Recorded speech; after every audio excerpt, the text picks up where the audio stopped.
मेरा नाम पलक है। मेरे पिता ने मेरे साथ जो भी किया वह कोई सोच भी नहीं सकता।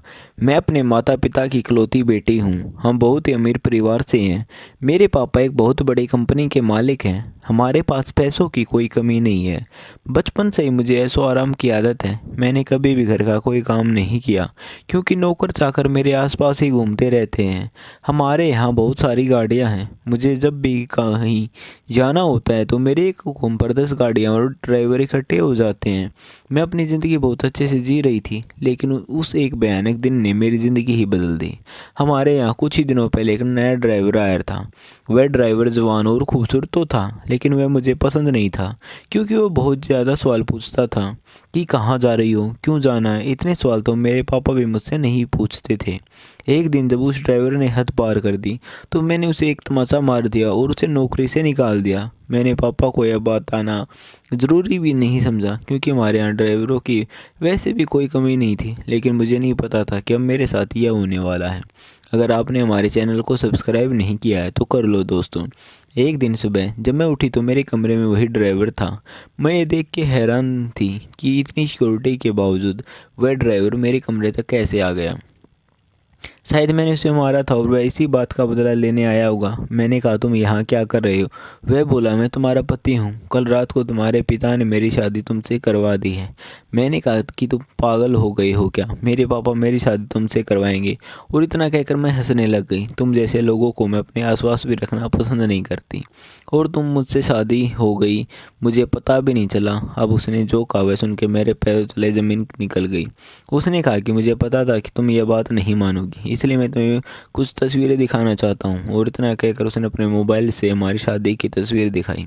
वह सच बोल रहा था। मैं उसके साथ मंडप पर बैठी थी, पर मैं होश में नहीं थी। उन तस्वीरों में मेरे माता पिता मेरा कन्यादान कर रहे थे। मुझे उन तस्वीरों को देखकर भरोसा ही नहीं हुआ कि मेरे पिता जो मुझे इतना प्यार करते थे, वह मेरी शादी बेहोशी से में मेरी मर्जी के बिना एक ड्राइवर से करवा सकते हैं। मैं उसी समय अपने पिता के पास गई। मैंने कहा, पापा ये सब क्या है? क्या ये कोई नाटक है?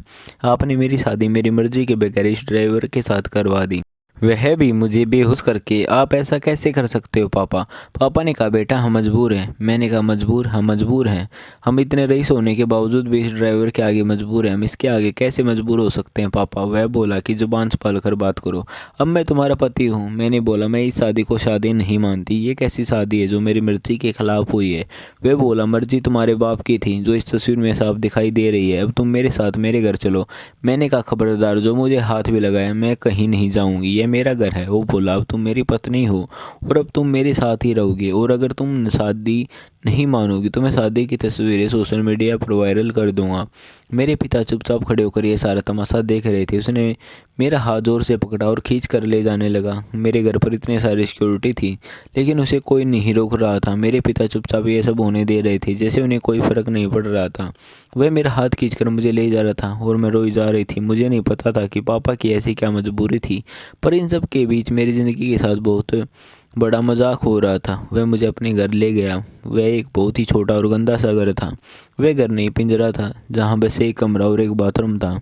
हमारे कमरे के आसपास भी बहुत सारे कमरे थे, उनमें भी लोग रहते थे। शायद वह किसी बस्ती में रहता था। उसने मुझसे कहा कि अब यही तुम्हारा घर है, तुम्हें अब यहीं पर रहना है और खाना है। मैंने भी कभी सपने में भी नहीं सोचा था कि मैं ऐसी जगह जाऊंगी। उसने कमरे में खाने का सामान रखा और कहा, मुझे भूख लगी है, जल्दी से खाना बनाओ। मैंने कहा, मुझे खाना बनाना नहीं आता। वह बोला, ठीक है, तो मैं कहीं भी खा लूँगा, तुम ही भूखी बैठी रहना। और वह इतना कहकर बाहर चला गया। मेरे साथ इतना अचानक हो रहा था कि मैं कुछ समझ ही नहीं पा रही थी। मैं वहीं बैठकर रोने लगी और सोचने लगी कि एक थप्पड़ का बदला वह इस तरह लेगा, मैंने सपने में भी नहीं सोचा था। मेरा मन कर रहा था कि मैं यहाँ से भाग जाऊँ, लेकिन फिर सोचा कि कहाँ जाऊँगी? पापा ने तो मेरे साथ इतना बड़ा धोखा किया है, मैं उन्हें ज़िंदगी भर माफ़ नहीं कर पाऊँगी। धीरे धीरे शाम हो गई। मुझे बहुत भूख लग रही थी। ऐसी भूख मैंने अपनी पूरी ज़िंदगी में कभी महसूस नहीं की थी। मैं अपने कमरे की चौखट पर बैठकर रो रही थी। तभी पास के कमरे से एक औरत ने मुझे रोती हुई देखा और पूछा, क्या हो गया बेटा, तुम रो क्यों रही हो? मैंने कहा, मुझे बहुत भूख लगी और मुझे खाना बनाना भी नहीं आता। वह बोली, अरे बस इतनी सी बात है। और इतना कहकर वो अपने कमरे में चली गई। उन्होंने अपने कमरे से एक रोटी और थोड़ी सी दाल मुझे दी। मैं वहीं बैठ के उनकी दी हुई दाल रोटी खाने लगी। दोस्तों, मैंने अपनी ज़िंदगी में हर तरह के पकवान खाए थे, लेकिन वह रोटी और दाल खाकर मुझे जो अनुभव हुआ वह शायद मैं शब्दों में बयां भी नहीं कर सकती। खाना खाकर मुझे बहुत ही अच्छा लगा और मैं वापस अपने कमरे में आ गई। थोड़ी देर बाद वह भी घर वापस आ गया और आते ही उसने कमरे का दरवाज़ा लगा दिया। मुझे डर था कि कहीं वह मेरे साथ ज़बरदस्ती न करे, लेकिन वह चुपचाप एक कोने में सो गया। मुझे अब बहुत गुस्सा आ रहा था। मैंने सोचा कि मैं अब ये सब बर्दाश्त नहीं करूँगी। मैं अब और इस गरीब खाने में नहीं रहूँगी। मैं उस रात सोई नहीं और सुबह उसके उठने से पहले मैं कमरे से भाग निकली। फिर मैं अपनी एक दोस्त के यहाँ गई, लेकिन जब उसके घर पहुँची तो उसने मुझे अपने घर के अंदर नहीं आने दिया। वह बोली कि तुम्हारे पापा का फ़ोन आया था कि अगर किसी ने तुम्हारी मदद की तो अंजाम अच्छा नहीं होगा। उसने मेरे मुंह पर दरवाज़ा बंद कर दिया। मैंने सोच लिया था कि अब वापस उस गंदे कमरे में नहीं जाऊंगी, लेकिन कुछ ही घंटों में समझ गई कि मेरे लिए अभी उससे ज़्यादा सुरक्षित है और कोई जगह नहीं है। इसलिए मैं वापस वहीं लौट आई। मुझे वापस आते देख वह बोला, वापस आ गई ना? वह मेरे एकदम करीब आकर बोला कि यह बात तुम दिमाग में डाल लो कि अब तुम्हें मुझसे कोई बचा नहीं सकता। मैंने आपको बहुत मजबूर महसूस कर रही थी। मैं इस तरह के वहाँ अपना जीवन काट रही थी। मुझे भी यहाँ रहते रहते 10 दिन हो गए थे। मैं खाना नहीं बना पाती थी, पर जब भूख लगती तो उल्टा सीधा कुछ बनाकर पेट भर लेती। मेरा शरीर काफ़ी कमज़ोर होता चला जा रहा था। फिर एक दिन मैं चक्कर खाकर गिर गई और जब मुझे होश आया तो मैं अपने पिता के घर में थी। मैं अपने कमरे में अपने बेड पर लेटी हुई थी और सामने मेरे पापा और वो ड्राइवर भी था। उन्हें देखकर मुझे बहुत गुस्सा आ रहा था। मैंने कहा, आप मुझे यहाँ क्यों ले आए? मुझे वहीं मरने क्यों नहीं दिया? जिस दिन यह ड्राइवर मुझे यहाँ से खींच के ले गया था उस दिन तो आप कुछ नहीं बोले। आप चुपचाप खड़े होकर मेरा तमाशा बनते देख रहे थे। फिर आज आपको मेरी परवाह क्यों हुई पापा? पापा बोले, बेटा मैंने तुझे कितना समझाया लेकिन तू नहीं मानी, तो आखिरकार मुझे यही तरीका अपनाना ही पड़ा। तुम जिस माहौल में रहकर 10 दिन में परेशान हो गई, उस जगह से उठकर मैंने ये सब बनाया है।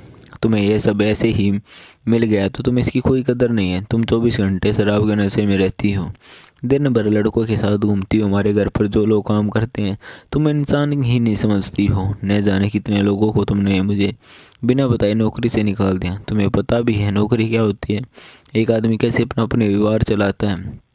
पर अब शायद तुम इन 10 दिनों में कुछ सीख पाई होगी। और ये लड़का कोई ड्राइवर नहीं है, ये मेरे बिजनेसमैन दोस्त रतन का बेटा आर्यन है। ये तुमसे शादी करना चाहता था और मैंने इसे कहा था कि तुम पहले पलक को अच्छे से जान लो। और यही वजह है कि आर्यन तुमसे इतने सवाल करता था वो कि कहाँ जा रही हो, क्यों जाना है। उसने तुम्हें फॉलो किया तो समझ गया कि तुम गलत रास्ते पर हो। इसलिए हम दोनों ने मिलकर यह नाटक किया ताकि तुम्हारी आंखें खोल सकें। जिस रात तुम्हारी झूठी शादी करवाई थी उस रात भी तुम नशे में ही घर आई थी। जिस घर को आज तुम गंदा और गरीब खाना कह रही हो वह तुम्हारे पापा का पुराना घर है। बेटा, मैं पापा की तरफ देखने लगी। वे बोले, हाँ बेटा, हम पहले वहीं रहते थे। तुम इसी घर में पैदा हुई थी। तुम्हारे होने के बाद ही हमने इस घर में शिफ्ट किया था। बेटा, पैसे की कदर करनी सीखो, यह सब के नसीब में नहीं होता। यह सब कुछ सुनकर मेरी आंखों में आंसू आ गए थे। मैं पापा के गले लग गई। मैंने कहा, मुझे माफ़ कर दीजिए पापा, मैं अब कभी भी किसी का दिल नहीं दुखाऊंगी। महसूस कर रही थी उस घर में अकेले रहते हुए भी आर्यन ने कभी मेरा फ़ायदा उठाने की कोशिश नहीं की। मुझे पता चल गया था कि वह मुझसे कितना प्यार करता है। पापा की ऐसे कि मुझे एक नया इंसान बना गई। थोड़े दिनों बाद मैंने आर्यन से शादी कर ली। वह एक बहुत ही प्यारा इंसान है। उसने मेरी ज़िंदगी भी प्यारी बना दी थी। दोस्तों, कमेंट करके ज़रूर बताइएगा कि आपको ये कहानी कैसी लगी।